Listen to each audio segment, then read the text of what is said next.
Hello everyone, I am Jessamay House Tinambakan, BSHM Lit 1 Section D. Today, I will present to you my personal view about the rules of literature, its essence, and its functions. The first bullet states that it gives us the view of the world.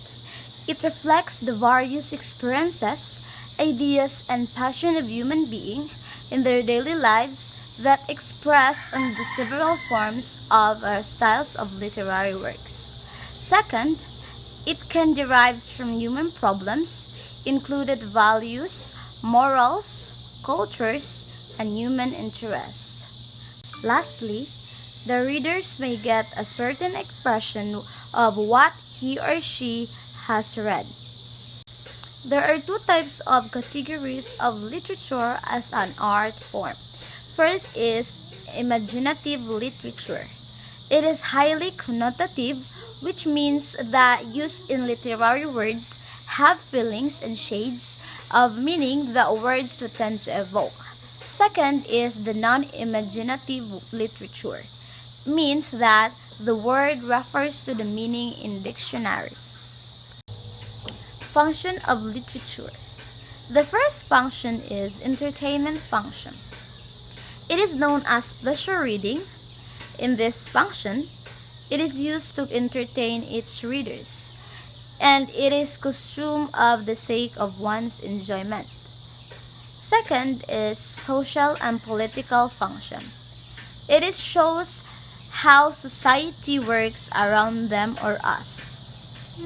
Third is ideological function. It shapes our way of thinking based on the ideas of other people. Fourth, moral function. It is a literature that impart moral values to its readers, meaning it will gives us lessons and reflect it on ourselves. Fifth is linguistic function. It preserves the language of every civilization from where it originated. Sixth is cultural function. It orients us to the tradition, folklore, and the arts of our ethnic group's heritage. Educational function. It teaches us of many things about the human experiences. It is used to portray the phases of life that we see and those that we would never dream of seeing. Lastly is historical function. Ancient texts, illuminated scripts, stone tablets, or etc. keeps record of events that happened in the place where they originated. The importance of literature. It improves your command of language. It teaches you about the life, culture, and experiences of people in other parts of the world. It gives you information about the parts of the world which you may never able to visit in your lifetime. It makes you wiser and more experienced person by forcing you to judge, sympathize with, or criticize the characters you read about. It helps you compare your experiences with the experience of other people.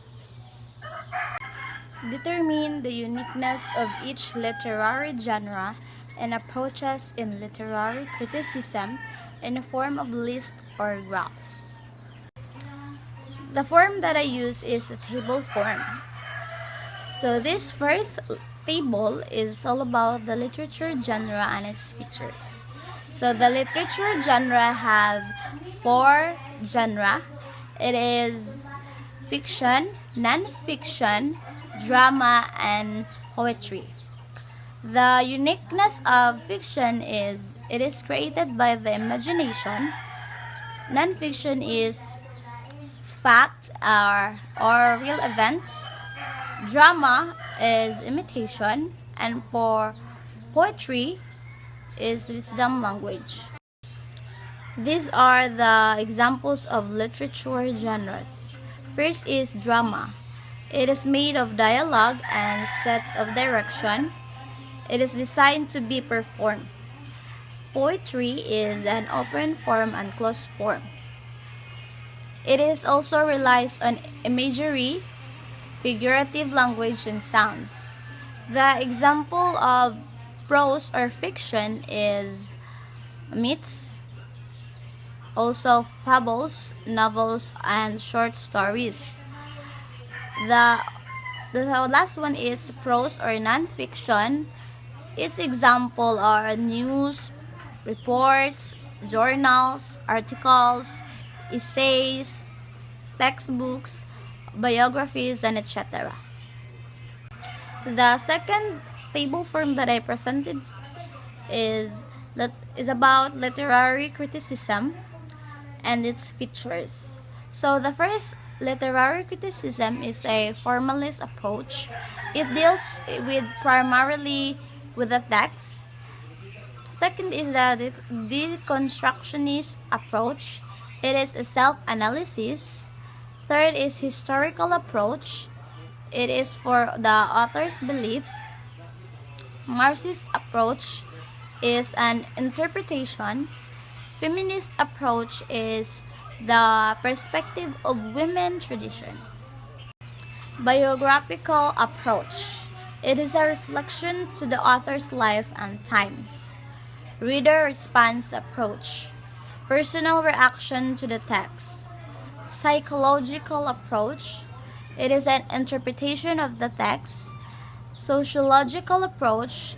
It is natural. And lastly, mythological approach it is an archetype. So that's the end of my presentation. Thank you and God bless.